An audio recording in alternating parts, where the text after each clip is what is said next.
Hi, everybody, and welcome to this episode of International Working Women of Finland talks.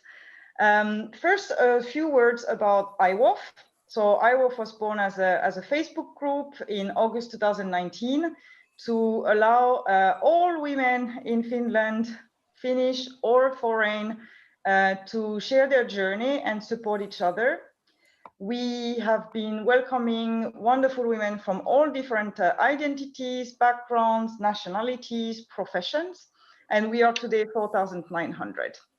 Now about the IWWOF Talks Business Week, more specifically. So this webinar series was created to give the opportunity for our community to broaden their horizons and also to give them access to some of the most exciting female leaders in companies in Finland. What we want to achieve with those talks is, first of all, to empower our guests to tell their story. They always have very interesting story, many of them also with strong international background or international experiences, working with different customers or having lived themselves in different countries. And also we want them to share about their industries. Every time we choose a different topic. Then we want to inspire our community to think how they can be, or you can be part of the change, actually. And also maybe hearing a little bit about what's hot and what's not in the employment market point of view in those industries. And then finally, we want to give you the opportunity to ask questions to our guests, and we'll do so then towards the end of the episode. Today, I'm very pleased that we have the customer experience topic, because it doesn't matter if you are a solo entrepreneur or if you're working in the corporation, the customer should always be at the center of your world. And it's not always self-evident, actually, what is the right strategy when it comes to building the customer experience. And we are going to learn this from two wonderful experts. The first one is Anna-Maija Tanninen, who is a partner at FutureLab. And then the second one is Minna Killström, who is a development manager at Neste, and we will find out also today a book author. My co-host for today is Galith Nadbornik, who is our IWWOF vice president and also a business technology executive and public speaker. So thank you, Anna-Maija and Minna, for joining us, and all our lovely ladies in the audience. We can get started then with your presentation. Excellent.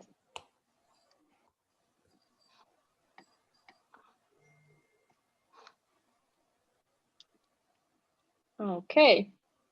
Perfect. I hope you can all see. Yes. So very pleased to be here today with you. My name is Anna-Maija Tanninen. I am a partner and senior customer experience consultant in FutureLab Finland. I have now worked almost 2 years in FutureLab. We are a customer experience consultancy company focused on building skills and capabilities around customer experience. Before that, I used to work for 6 years in Kone Corporation, where I was, for instance, leading the Voice of the Customer initiative in a global scale. And I have a background in management consulting, but to summarize, my personal passion in professional life is customer experience. I feel very fortunate that I get to spend every single day of my working hours with this topic that I feel so passionate about.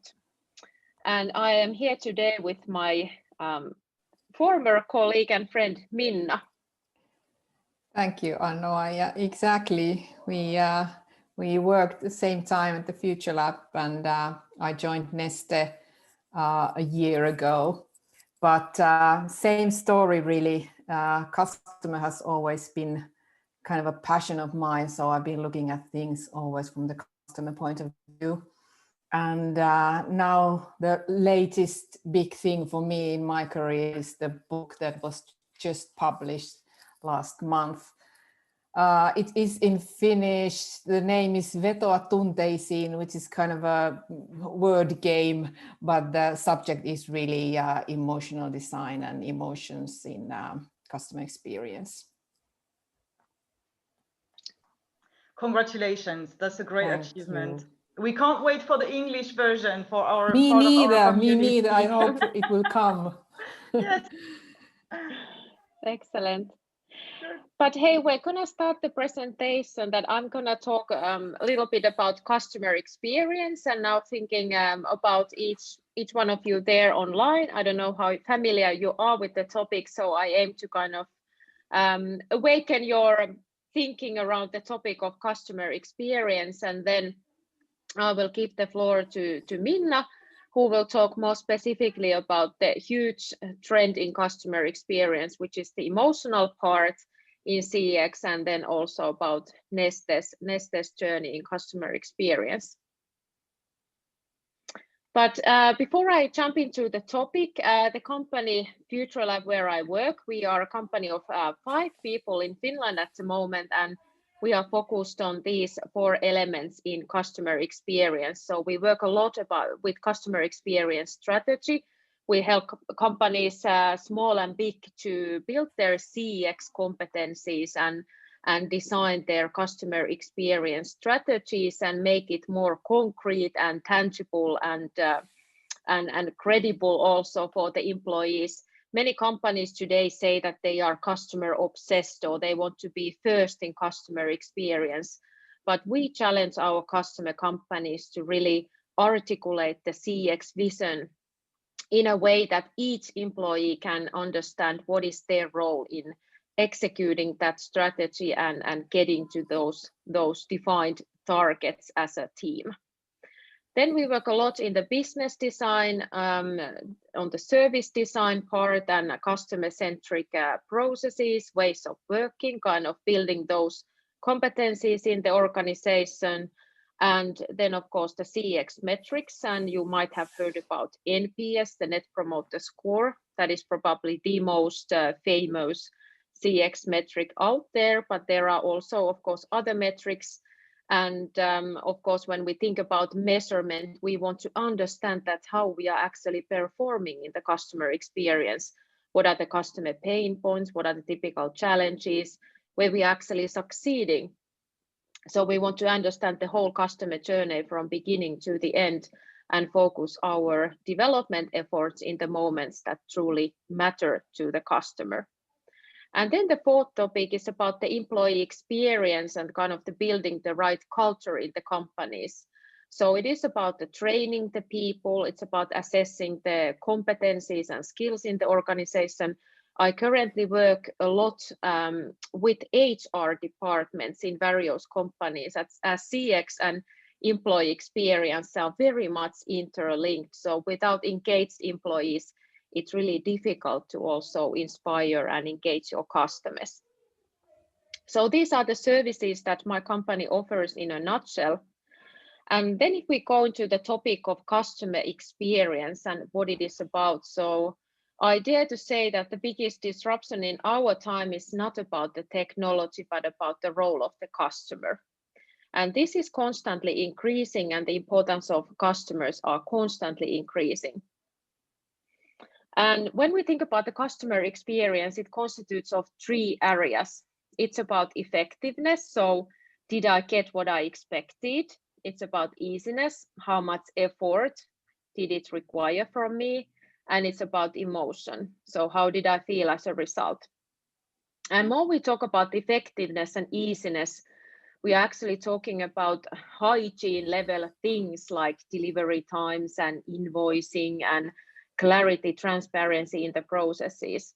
And we can handle most of these things today with technology and having the kind of the standards in place in the organization.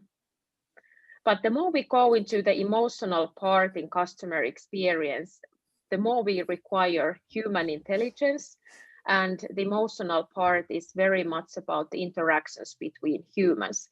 Technology can be seen as an enabler in this. And many sources actually say that 70% of customer experience is based on emotions.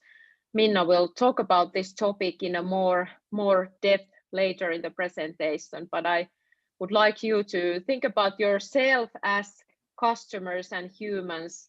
Most likely you think that you are quite rational and you make decisions based on thinking and logic.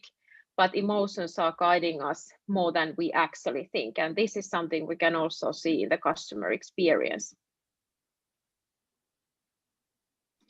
So why is customer experience then so important? This is a very recent study conducted actually in this October. Over 1,900 business professionals in US were interviewed for this study. And this study really illustrates that the top trend in the coming 5 years is customer experience compared to, for instance, pricing and product. In today's world, it is really difficult to differentiate with a product or even with a service. Pricing is something that you don't even want to get into the competition between pricing, because that tells that you have already basically lost something in the customer experience if you get into this kind of a commodity trap. But customer experience is where you and your companies, where you should focus when you are looking forward and into the future. I often, as a consultant, I get asked that what do we do then when we have reached our CX goals and when we are already excelling in customer experience and we are in a really good level? So what do we do then? And I typically tell them that the CX forerunners are companies who are not satisfied with the level where they are. So they are basically not resting happily and thinking that we have now reached our goals and targets. They are constantly evolving. They are constantly coming up with something new. And as a customers, we don't compare our experiences with that same company. So for instance, if you order something here in Finland and you use postage service and you get a customer satisfaction survey afterwards, you don't necessarily compare that experience to previous experiences with Posti. You compare that experience to every single customer experience you get every day from different kind of companies and in different kind of industries. I earlier said that the customer experience constitutes of effectiveness, easiness, and emotion. And here are some examples how those 3 elements are actually put in place by some of the CX forerunners. So Amazon is probably the most used example in customer effectiveness. So the delivery process, the ordering already on the Amazon website with their patented one-click checkout process. It is made so easy to the customer, so fast to the customer, that it is really difficult to compete with this kind of service. I have here also a screenshot from my previous employer, Kone.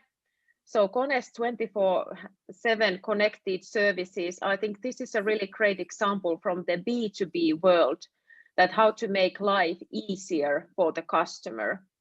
So customers actually, they don't want to know about issues or downtimes with their products.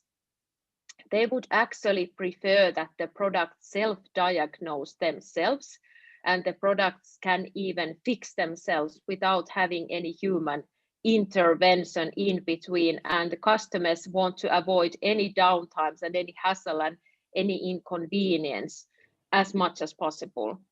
So when these smart elevators can actually diagnose that there might be some issues, some errors in the system, in the hardware, these kind of preventive fixings can take place before the issue is actually then escalated back to the customer. And then about emotion, Netflix and Disneyland, quite different service providers. So of course in Netflix, they want to get you hooked to the service. And the more you use the service, the more Netflix understands your preferences and they can suggest you what to watch next. And in Disneyland, I don't know if any one of you have visited Disneyland, but basically you can inform the staff if you are celebrating some occasion, like your first time in Disneyland, or if you just got married. So the personnel are actually trained to spot if you are sporting some of these stickers or pins on your clothes, and they can then do some random acts of kindness to you. They can, for instance, suggest that if you want to have a selfie with a Mickey Mouse, or if you want to pass a line in some place, or give you a birthday cake. And I'm sure you can all think of examples where you have received excellent customer experience, and it's really about always raising the bar, not being satisfied with what you do today, but understanding that what you need to do next in order to win your customers. Thank you, Anna-Maija. Maybe I can already interrupt with one question, if that's okay. So, in our community, we have a vast amount of professionals who are working in companies and corporations where they might be already like the notion of CX, and there might be some departments already looking into it and such. But would you also say that for solo entrepreneurs, it's just as important to understand these concepts of the customer experience and to go beyond and be a forerunner than it is for any big corporation, actually?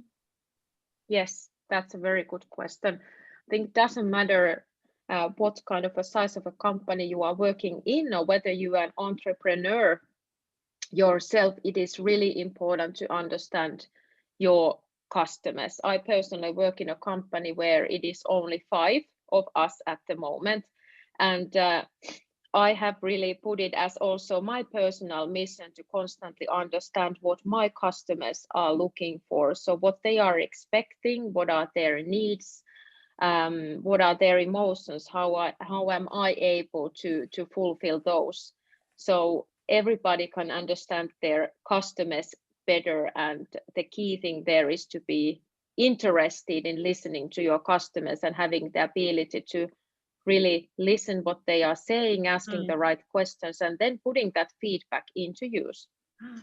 I think that's really, sorry, just reacting strongly because I was looking at what you were saying so far, and basically what I realized is that we have the same job, except I call mine quality management systems. So it's about kind of collecting input from what's happening in the market on your customer level and bringing it back into the company. And one of my observations, you said that a lot of companies are talking about being customer obsessed or customer centric. I claim that that's mostly a lie. They're kind of consuming a lot of data on their customers, but they're not really changing anything on their operations or their way to approach their product or services based on all that input. So there is a form of hoarding information and not really using it inside to make meaningful changes. So I'm very curious also from you, if you will bring it at some point, that what are those companies that you see are truly taking this data and this insight into consideration? And what are those companies doing differently to kind of bring it back to their employees, to their organization, to their ways of working, to their suppliers, to truly make a change to how they approach their offering? Because I think that's the $1 million question in a way. That is, and that's a very good question. And it is true that many companies, they do collect a lot of feedback from their customers. They are constantly asking their customers, but then they are not necessarily doing much with the feedback, or they say that the feedback they are receiving is not very actionable, so they can't do much with the feedback. So I would always approach that issue then with the question that how well do you understand your customer journey and the pain points? When was the last time you actually reviewed that journey with your customers and with your employees? So some organizations have customer journeys that date back to 10 years ago, or it has been done as an internal exercise without true understanding of what the customers expect and need, and the emotional part as well. Other topic is also that what kind of information you are collecting from your customers. So it has to also make sense to the customer to keep that information. So customers don't want to get question satisfaction surveys on topics that do not bring any value to them either. I'm sure you can all relate to certain surveys, customer satisfaction surveys that you have received, that you feel that this is a waste of my time, or why are you asking me this question? So asking the right customers in the right time and the right questions. That is one of the most important thing to keep in mind. And then linking back to the CX vision and what kind of customer experience you want to offer to your customers. So I say that it's not enough to ask about the likelihood to recommend or the easiness of the service or the satisfaction. But for instance, if you have said that you want to provide friendly service, you want to provide personal service, and you want to provide, for instance, fast service, or you want to be partner to your customer, whatever is then in your CX vision. For instance, I know Bolt, the company, they one of their values is treating their customers like the customers are their friends. So this is quite easy for everyone to relate to in the organization about how you communicate with the customers. If you use a lot of emojis and how do you apologize, how do you explain, how do you take accountability of issues, etc. But you can also ask your customers to evaluate that. Did we make you feel as our friend, or did you get a feeling that you were treated as an equal or as a friend during this process? So it's really about understanding what you want to be in customer experience and then asking the right questions from your customers. Thanks. About the customer experience and what is included in it, I often like to use this kind of a picture with my clients, and then we discuss what topics fall under each of these 5 elements. But everything really starts with the strategy and what do we want to be. So what is our vision in customer experience? Amazon has said they want to be the Earth's most customer friendly service provider. So it's really difficult to be that. It fits their strategy though, but some other company might feel that they want to, for instance, offer personal service to their customer in every single interaction, might fit their strategy then better. Many B2B companies want to be partners with their customers. They want to understand the customers, etc. But it really starts with your targets and the strategy. Then it's about understanding how you are managing the customer experience. I think there was a good comment that many people actually have a role in customer experience. It's not narrowed down to a CX manager or CX director. Actually, what we always say to our customers that nobody is safe. Nobody is safe. CX is everybody's business in the organization. No one can say that CX is not in my agenda. It should be in every single person's agenda. Then it's about understanding the customer insight, having the mechanism around utilizing it, and then changing the culture to simplify a little bit the typical building blocks. Then this is a picture of a typical maturity phase in a CX journey. So many companies actually, they bounce back between these different phases, and often what I also see specifically in a bigger corporations, that some businesses where there are a lot of interactions with the customers, such as service business, are typically more fast in advancing in their CX journey because they have more touch points with the customers, they have more interactions with the customers. So it is more tangible, more understandable typically for the service business than, for instance, for a traditional project business where single project can take even 4 years. But it's quite typical that the organizations go through different phases in their CX journey, and that's very understandable. And I would say that the kind of the typical challenges are that the organizations fall in love with their CX metrics, and then the management is steering NPS from year to year, and sometimes people kind of get stuck in the measuring of customer experience, and then the action part is where they sometimes then fall short. Other typical challenge in the organization is that the ownership needs to be defined. So someone needs to oversee the whole CX development in the organization, but then, as said earlier, nobody is safe. So it should be clear that how everybody in the organization can contribute to the customer experience. and targets in CX journey? Actually, I have to again jump in here because I think that's super interesting and important. My history is in technology, IT, and it used to be very difficult for IT professionals, for example, to verbalize how they influence and impact the customer journey, especially when you are kind of a back-end support system for financial process, for example. Obviously, if you kind of reverse engineer it hard enough, you find the connection, but it's quite loose and a bit artificial. So how do you, or have you recommended for companies to kind of really engage every employees into that story, that discussion? And is there a trick you would recommend for people like me who have felt far away from customers at times? Well, unfortunately, there isn't any kind of one solution fits all. I wish there were.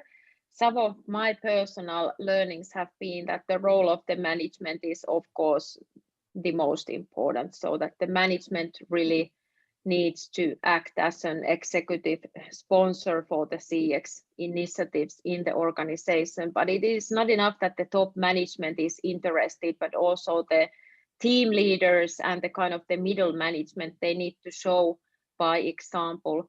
Then other thing is that sometimes personal targets have been tied to NPS, and that can be even the corporate level NPS result. But then abilities for a single employee to impact corporate level NPS are quite limited. So it's really important that if CX is tied to some personal targets, it is tied to targets that people feel they have abilities to impact the customer experience, and everybody should have some role in impacting the customer experience. If not, then I think that's a question to the company, that what is the kind of the purpose of that role or that unit in the first place. Something to keep in mind, just had a discussion about this today with one of my customers, was that who are the internal customers? So that's another aspect to take into consideration, that there are also internal customers, and typically customer service, different support functions are kind of seen as internal customers. So for instance, customer service cannot serve customers, cannot give credible, accurate information back to customers on delivery times if they don't get that information internally in the organization.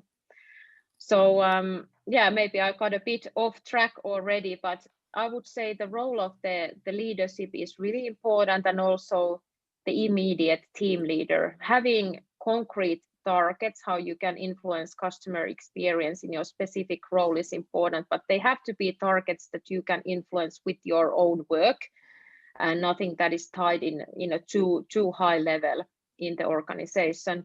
And many companies, they use these CX kind of ambassadors or change leaders. I now have one customer who has established this network of CX leaders in the organization, and also all support functions from IT to HR to even finance are part of this network. So they really feel that it's not about the business areas driving this change, but every single function needs to be involved. Yeah, one good thing is also, if I may add, is when you are planning a project, and in a project management, you might have one question: how does this relate to customer experience or customers? So every project, when it's looking for a sponsor or I love that one. That's yeah, a great you trick. need to think, how does this affect? Yeah, thanks. Wow, that's a really good powerful. Yeah, and in that sense, I guess also even bring the customer in the co-creation process in the project, and really having the outside in view, and not just think that, oh, I've been in this business, you know, forever, I know the customer better. Like, we never know enough about the customers. I think, like Anna-Maija was saying, and they might change even. Yeah, co-creation, I think, is something that we have learned, for instance, in our company also, that it's very important to bring them, even in research and development, actually co-create the solution with the customers, because they know their problems better and what they are expecting. So I think that's very important. That's good. Very good. Excellent. I'm gonna wrap up my part with some of my personal key learnings on successful CX cultural transformation. So maybe to summarize, this is a picture I have used often in different occasions. This is from my time in Connect Corporation, and I always tell that I do not remember the exact bonuses I received in my career or the kind of the performance review ratings, etc. But I do remember the feeling I had when I received this Anna-Maija made a difference. So there was this internal service mindset program in Kone, and it was really about giving recognition to colleagues, your team members, your bosses, whoever you wanted to give the recognition to in the company, about doing something that really fit with the shared service mindset strategy. And I think that's one of my personal key learnings on successful CX cultural transformation, is to make it personal and to make it emotional in some aspects. So don't just rely on the strategy statements and the KPIs and targets. Those are really important, but the change happens actually on a behavioral level. So I think that's something I want to kind of highlight in the end of my presentation. Thanks, Anna-Maija. We already have a couple of questions, but we will come back to them in the Q&A. So let's yes, move on to Minna and learn more about the whole world of emotions then in customer experience. Oh, thank you. Exactly. I had a couple of questions, but you can think these questions later in your own time, and I'm sure that there has been some questions coming up to you during the presentation, so I will give the floor now to Minna. Thank you. Emotions, my favorite subject, but I start with this Citra report in 2020, because Citra recognizes that emotions is a meta trend. So it's even larger than just mega trend. Meta trend is a change that changes the change, really. So you can't really hide from the significance of emotions. It's in all business areas right now, and this is one of the reasons that you need to understand the dynamics and mechanics of emotions, because they affect everything that we do, and now they are really up in the business talk as well. So let's start. This is a quote of an American poet, a memoirist, a civil rights activist, Maya Angelou. She said that, "I've learned that people will forget what you said, people will forget what you did, but people will never forget how you made them feel." And this is really the key point of emotions and how they affect on us. Because we remember experiences in our lives as series of snapshots. It's like, it's not a film, but it's snapshots. Emotion affect our memories. For example, if you get really scared in some situation, you will probably remember that situation well. And next time you know how to avoid it, or how to behave in that situation. So if you're really scared, you really will remember that. So emotions are, sorry. I think it's a fantastic quote. Thank you for sharing it. I wasn't familiar with it before. And because I got your presentation as a sneak peek, I was going through it, and it really resonated with me as well, because I think it's so true, actually.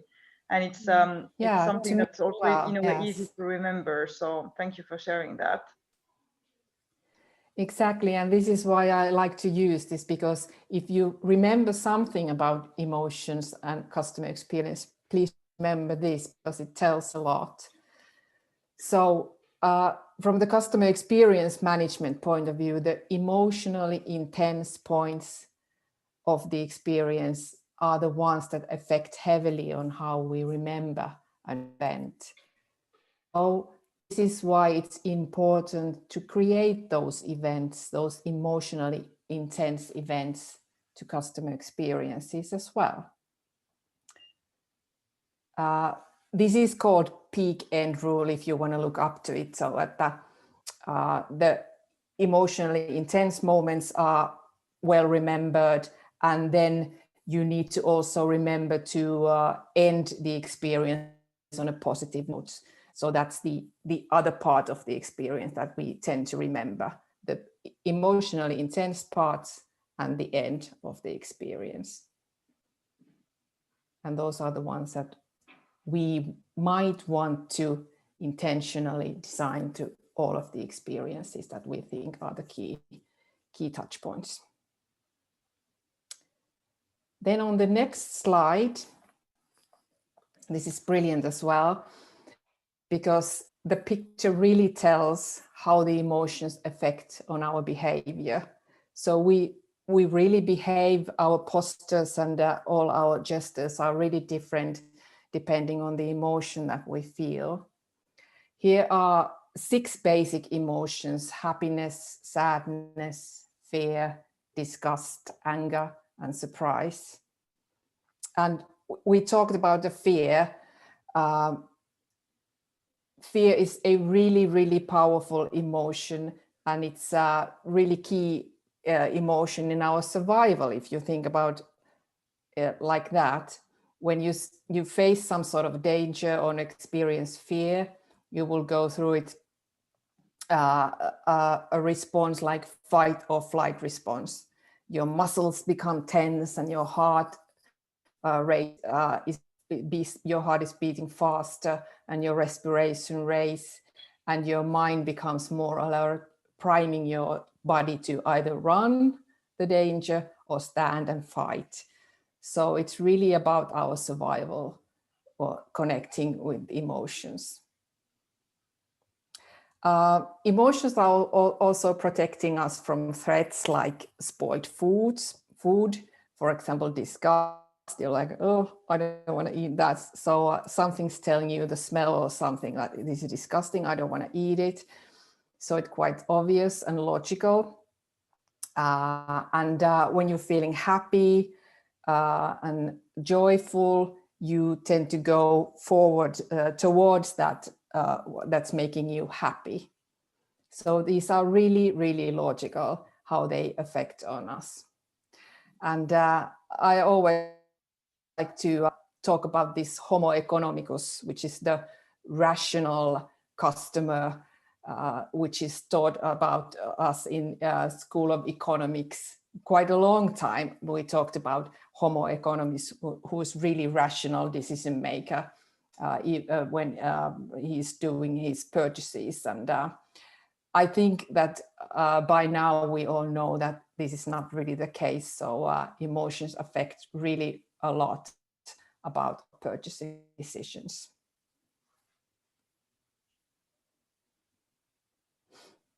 I think it's quite powerful that a vast majority of core emotions are negative. So yes, you have like 4 or 5 more chances to initiate a very strong negative reactions if you don't really control and master it. Isn't it funny? Because these 6 emotions are quite widely recognized as these are the basic emotions, but you might want to look about, for example, the Geneva emotion wheel, where there are 20 different emotions. And that really tells a lot more. Yeah. And that is really a tool for measuring emotions as well. So if you're interested, please look it up, Geneva emotion wheel. And maybe not the topic of today, but a consideration from a friend who's also a psychologist, anthropologist, and strategy designer. So he mentioned to me that in Finnish, there is no difference between the word feeling and emotions, which actually creates this kind of like tone-deaf communication on certain core topic. And as a genuinely emotional Moroccan French woman in Finland, I can say that this has been a discovery and a learning for me, that really the nuances are not understood. Yeah, exactly. When I just described that your pulse is getting faster and your respiration is getting tensed, and all this your postures and gestures, they are part of emotion, and the feeling really is just what tells you that this is how I feel, and it's really short part of the emotion as a whole. So emotion is much larger, and that's why we talk about emotion when we talk about behavior, because then you are kind of deciding what I'm going to do in this situation because I'm feeling this way. So emotion is all of that, the tense in your stomach or in your chest, and the heart rate and the feeling. So it's a wider and this is really the reason why it's not enough to know if your customer is happy or not, because we behave differently according to how we feel, what's the emotion. If we think about, for example, two negative emotions, anger and sadness, they make us behave really, really differently, because angry person is really powerful. Angry person feels powerful, and he feels like he's in control. He might call the customer service and tell, I was treated this bad and I won't use your services anymore. And he might post something to social media and tell everybody, his friends and family, and this is how my experience was. So it's a powerful feeling. But when you feel sad, you kind of tend to withdraw from others. You might feel lack of energy and enthusiasm. You might even cry, and you get maybe more quiet. Maybe you don't give feedback. Maybe you don't tell anyone that you feel sad after an experience. And you just switch to another service provider when you have the opportunity. But the service provider never hears why and what happened, because you won't give the feedback. So they're really, really different kind of emotions, but both negative.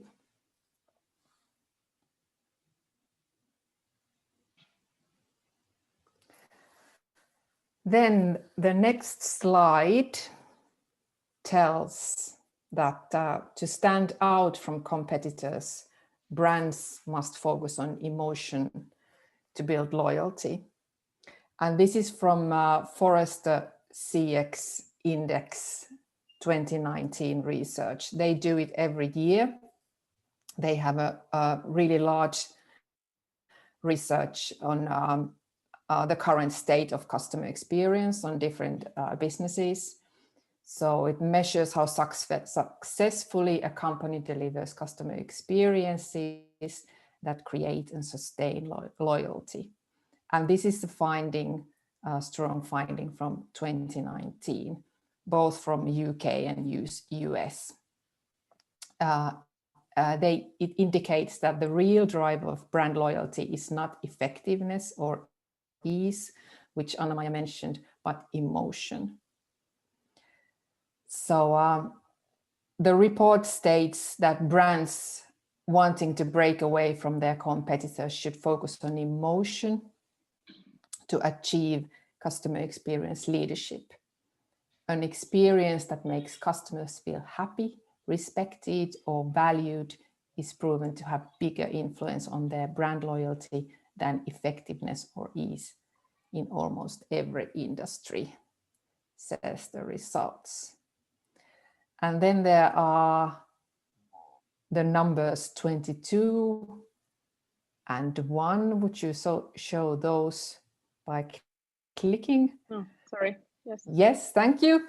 So the best brands in this research provided an average of 22 emotionally positive experience for each negative experience, while the lowest performing 5% of brands provided only 3 emotionally positive experiences for each negative experience.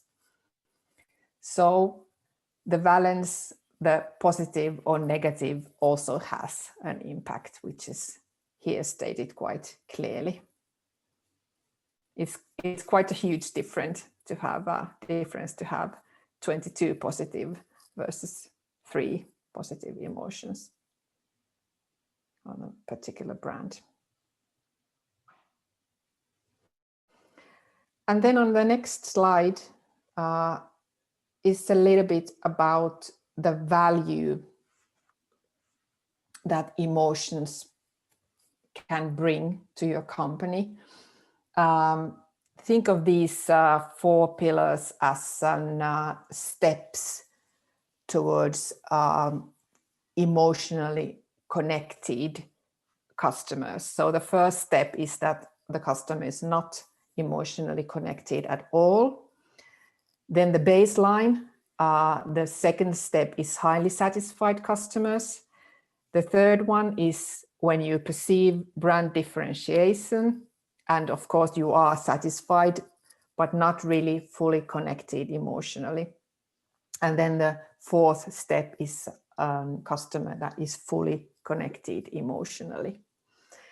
And this picture shows, this is a research done by Harvard Business Review, or it's published in Harvard Business Review. Please look it up if you're interested, because to me this was really eye-opening about how much more value a customer that is emotionally connected brings. So it's in an average of 52% more compared to the baseline where the customer is really satisfied.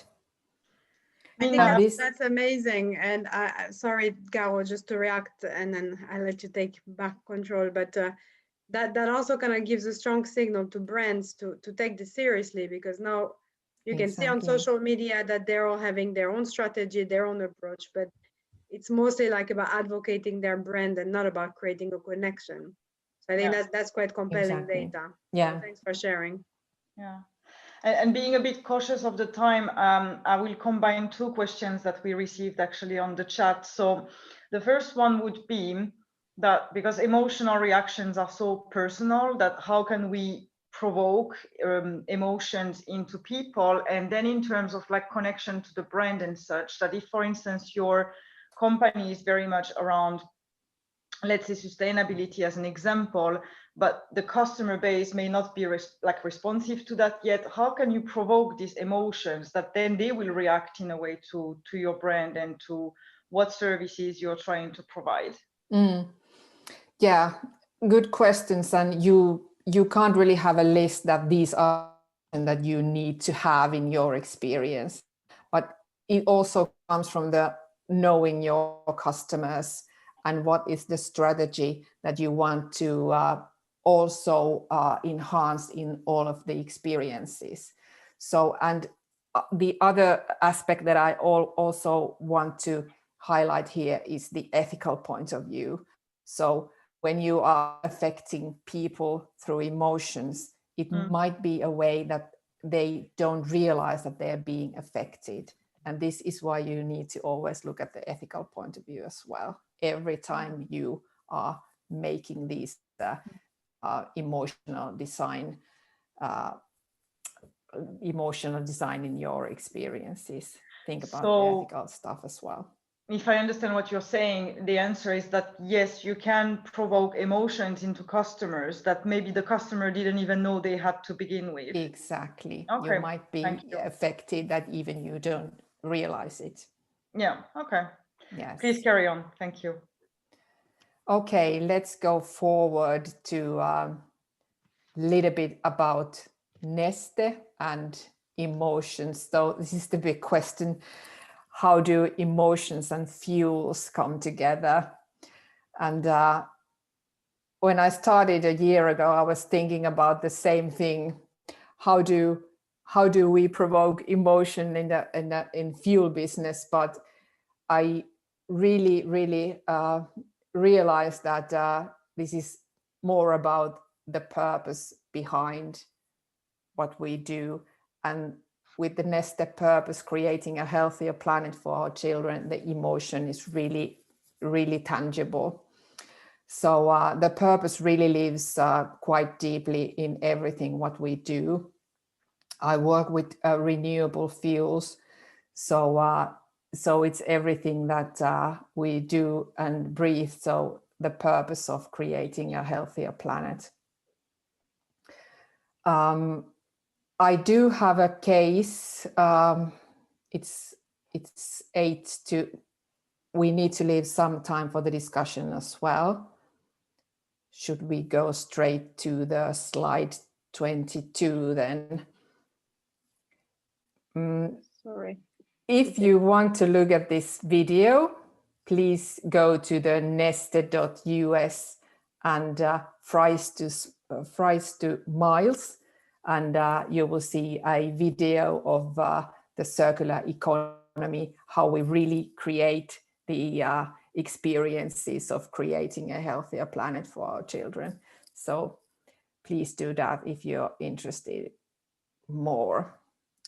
A few words about Neste as an employer. Here also we live our purpose, and these are the 3 values. These are quite new, I think 1 year or so, but I really like showing these as well, because what we tend to see first is we, and we. We care, we have courage, and we cooperate. And we really live by these values at Neste.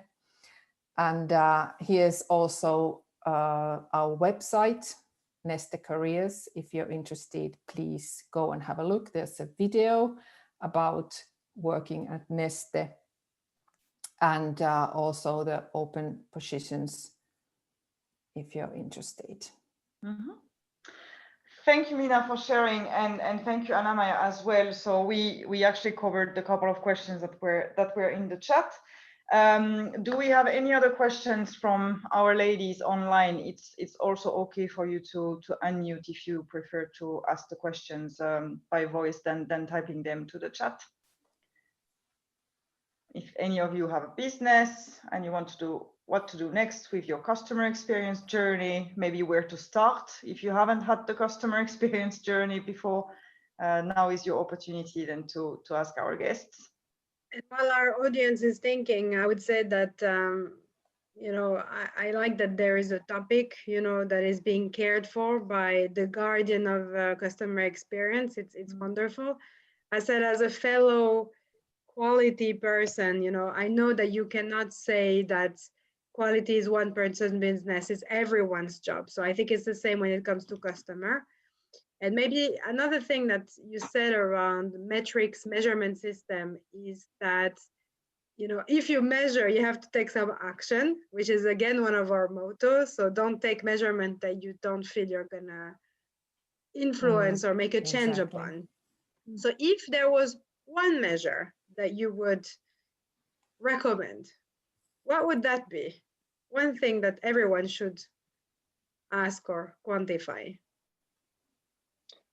Well, I would personally probably suggest here, now I'm thinking a little bit aloud, I very much trust the NPS methodology and asking customers how likely they would recommend this, because this captures both head and heart.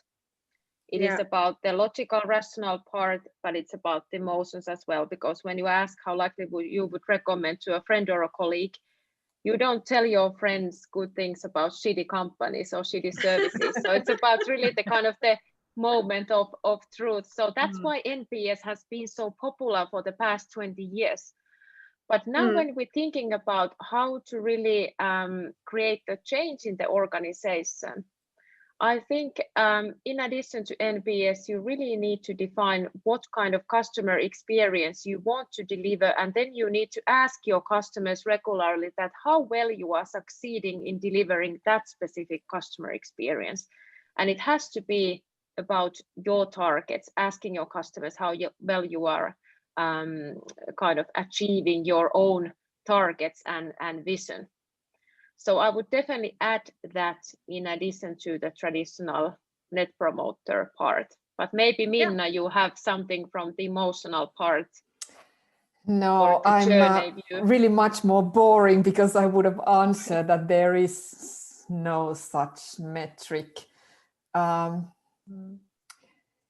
Yes, measuring emotions, asking emotions from the customer is really telling about the meaning behind the emotion. That's why it tells much more than just the emotion that he or she is feeling. So maybe I say again the Geneva emotion wheel, where there are 20 different definitely emotions a link that you we might should want to choose. If you can share it, and later on we will look into it. So Caro, there was one last question. Yes, one more question from Karen. So what skills are required, or what studies to become a customer experience professional? Maybe you have inspired ladies some career today. So what would Karen need to study or learn if she was going to be customer experience, for instance? It is really an attitude and point of view, I should say, that everything that you do, you really put yourself on the customer's shoes. You think, who is your customer, and look at everything from customer point of view. But there is also, of course, a lot of literature, also academic research. But the subject is really wide. So I think everybody find good literature to read and study. I think that's a really great answer. And I have seen that in some companies, CX is owned by quality, in some companies by HR, in some companies by business units, and in some companies there is a dedicated team of CX experts. So you can really be open to different kind of options when you are searching for a CX job, or in some companies you might need to establish a CX role. Last question before we wrap up, from Sylvia. To create the actionable insights, we need enough customer feedback. So how can we motivate more of the customers to give the feedback?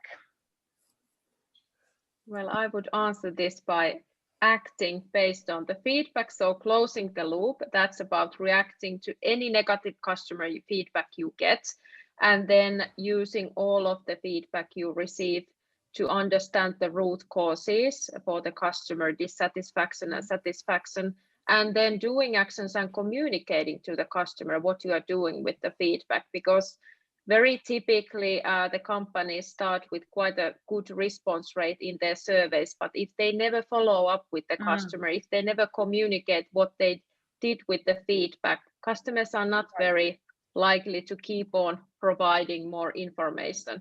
Right. Great. And then perhaps thinking still of our solo entrepreneurs or people who are just starting in the business, there's a lot of methods out there, as simple as clicking a smiley these days on a button in a corridor or in a coffee somewhere, to SMS surveys, lengthy type of surveys of collecting like direct feedback and such. If you feel like not getting enough feedback, is it worth to change the methodology also, maybe when you're just starting up, or what kind of ways maybe motivate customers when you're just starting the business to give a feedback? The quicker one, the longer one, what would be your insights on that, if any? Good point. And if you're an entrepreneur and you meet personally your customers, talk to them. If you know your customers, it doesn't matter if you're using a survey or any other method, but if you meet them, talk to them and ask how things are and how do you feel. Wonderful, ladies. I think this wraps this up for us for today. This was episode number 4. Thank you very much for being with us, Anna-Maija and Minna. For Galith to be our co-host for today, and all the wonderful ladies online. Thank you for joining us.